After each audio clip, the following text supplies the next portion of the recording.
Non, non, vous savez, bon, parfois, beaucoup ne comprennent pas le fonctionnement des médias. Hein. Et s'il faut dire ici tout ce qui va, on ne finirait pas et on n'aurait pas d'impact. C'est de pouvoir dire sur quoi il faut apporter des améliorations. Exactement, voilà. On ne s'occupe pas du train qui vient. Exactement. Sinon, sur la qualité humaine du ministre François Bruno, nous l'avons côtoyé ici au PDR. Je vous disais qu'à un moment donné, il représentait lui seul le PDR. Il était porte-parole, le président était fuyard, tout le monde était parti. Il y avait pas tout le PDR était invité dans les institutions, rencontres, ateliers, celui qui venait. C'est Bruno qui était dans les studios, celui qui faisait les interviews, c'est lui qui allait... Il a su bien assumer. Voilà, c'est lui qui allait à l'opposition républicaine. Après, au-delà, moi, je l'ai connu en tant qu'expert. C'est à l'image de l'autre Baldé actuellement, de l'UFR. C'est Fodé Baldé. C'est vrai. Mais ce que je veux dire, c'est que la volonté, on est d'accord, elle est là. Et puis le pragmatisme, parce que les gens vous diront que tout ce temps, on n'a fait que dire on ira au concours. Mais cette fois-ci, peut-être qu'il a trouvé que tout était 2 ans après, comme on l'a dit. Tout était prêt, mais cette fois-ci, le Chinois n'est pas mort. Lui, il a pu aller à la chose. C'est à son compte totalement.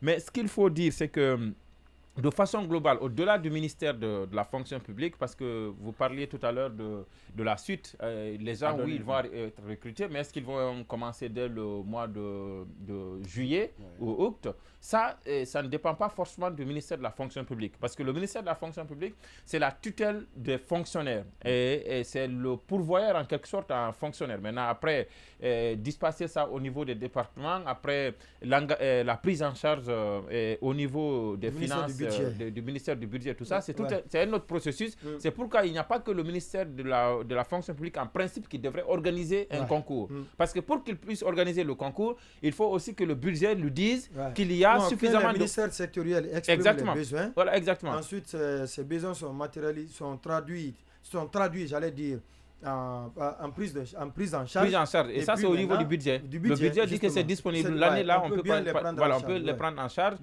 bien on peut faire. Je suis sûr que c'est symbolique. Vous avez bien vu que quand il a animé cette conférence de presse, il venait de sortir d'un conseil interministériel. Donc certainement, ça a été adopté en conseil interministériel et que le chef de l'État a donné son OK. Et lui, il est porteur. Donc il ne fait qu'être l'organisateur en chef, le chef d'orchestre, mais c'est le gouvernement en réalité qui organise un concours. Et quand le gouvernement organise un concours, c'est que le gouvernement a besoin de 100 personnes et que le gouvernement a le salaire de 100 personnes. Il pense pouvoir trouver le salaire de 100 personnes. Quand c'est 10 000 personnes. Exactement. Il y a 140 000 quand c'est fait, il n'y aura aucune raison de ne pas pouvoir prendre en charge les gens, de ne pas pouvoir les payer. Parce que dans ce pays, vous vous battez pour avoir tous les documents qu'on vous dit pour aller au concours. Vous partez au concours, vous vous battez pour obtenir votre résultat, comme il vient de le dire. Il y a l'exemple qui est là. Après, quand vous avez votre résultat, vous vous battez pour ce qu'on appelle ici la prise en charge. Non, l'arrêté d'engagement. Ensuite, vous vous battez pour avoir la prise en charge. C'est là-bas le calvaire. Vous avez des gens qui ont des cartables jaunes avec eux qui vous disent aide-moi à rencontrer tel ministre, aide-moi à rencontrer. Vous dites c'est quoi le problème? Tout son problème, c'est que l'État prenne en charge alors que c'est l'État qui l'a recruté. Donc, j'ose espérer que cette fois-ci, toutes ces tracasseries vont cesser. Ceux qui vont vraiment obtenir la moyenne ou alors ce qu'il faut pourront être pris en charge. Je ne sais pas comment ça s'organise sur ce point-là. Et qu'ils soient. Mais il y a même une urgence, il y a même une question qu'on devrait se poser, que moi je compte me poser. Quelle était l'urgence de recruter des fonctionnaires? Quelle était l'urgence en Guinée de recruter? Exactement. Il y a eu des départs de retraités, mais il y a des cadres qui sont dans certains départements qui se plaignent déjà, qui vous disent que ils sont là, mais qui ne travaillent pas. Tous les ministres pratiquement, en tout cas, quasiment tous les ministres sont venus avec des cabinets parallèles, avec des cadres parallèles.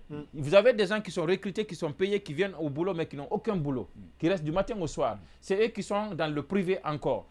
Est-ce qu'il fallait... Et jusqu'à présent, ce phénomène de non-posté existe encore dans l'administration guinéenne. C'est-à-dire que vous avez des gens... Malgré des départs, que l'État... Il y en a beaucoup. Il y en a beaucoup. C'est-à-dire qu'il y a des gens que l'État a recrutés, dont l'État vire le salaire à la banque et qui sont payés, mais qui ne sont pas postés. Il est fonctionnaire, mais il n'est pas posté. Donc là, il n'est fonctionnaire que par le salaire qu'il prend sur le dos de la population guinéenne. Donc est-ce qu'il fallait redéployer d'abord... Puisque vous parlez des salaires, on m'apprend que ceux qui sont virés, je crois, dans quelle banque, en tout cas, il y a une banque où jusqu'à présent, les fonctionnaires n'ont pas encore perçu leur salaire. Attends, le salaire du mois dernier? Oui. Non, mais ça, c'est l'administration centrale. Ouais, mais quand vous prenez les EPA aujourd'hui, il y a des EPA qui sont restés, pendant 3 mois, 4 mois sans salaire.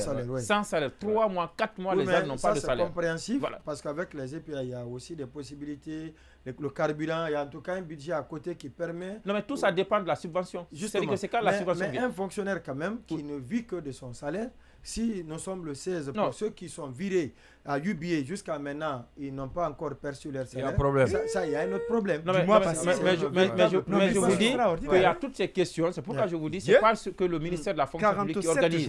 C'est pas que le ministère de la fonction publique qui organise le concours, c'est le gouvernement. Et le gouvernement, en organisant le concours, devrait s'assurer que ceux qu'il a déjà employés sont tous déjà en service. Et que maintenant, il y a des postes à pourvoir. En fonction de ces postes à pourvoir-là, lancer un concours et recruter des gens et s'assurer que dès qu'ils sont recrutés, ils vont être postés. Et dès qu'ils sont postés, ils vont commencer à avoir leur... à travailler d'abord. À travailler ensuite, et avoir leur salaire. C'est cette chaîne-là qui existe. Mais malheureusement, ça ne dépend pas une fois encore que du ministère de la fonction publique. Donc il y a un manque de cohérence dans la politique de recrutement. Au-delà même de ceux qui ne sont pas postés, il y a ceux qui ont les contractuels qui ont duré. Dans la politique de recrutement de l'État, il y a un manque de cohérence, il y a un manque de prévision. Sinon, chaque année, on sait que des gens vont à la retraite. Il faut aussi qu'il y ait d'autres qui occupent ces postes-là. Mais jusqu'à présent, groupé là.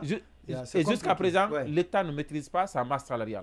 Jusqu'à présent, cette histoire d'assainissement du fichier de la fonction publique, jusqu'à présent, c'est un slogan. On l'a entendu parler de ça depuis le président Alpha Condé, qui avait même changé le nom du ministère de la fonction publique. C'était le ministère de la fonction publique, je pense. Réforme administrative et puis la modernisation de l'État, quelque chose comme ça. Mais jusqu'à présent, l'État ne vous dit pas, je maîtrise le fichier de la fonction publique. Il y a combien de fonctionnaires? Il y a une différence entre le fichier de la fonction public et celui du ministère du budget. Il y a toujours on a toujours dit qu'on va partir vers l'homologation qu'on va appeler finalement le FUGAS, mais jusqu'à maintenant... Et on vous dit qu'il y a des fonctionnaires qui prennent par exemple, ça c'était au temps du président Alpha avec la grève du SLEC de Aboubacar Souma, le recensement, le diagnostic que Dr Bano était censé faire en tant que conseiller du chef de l'État.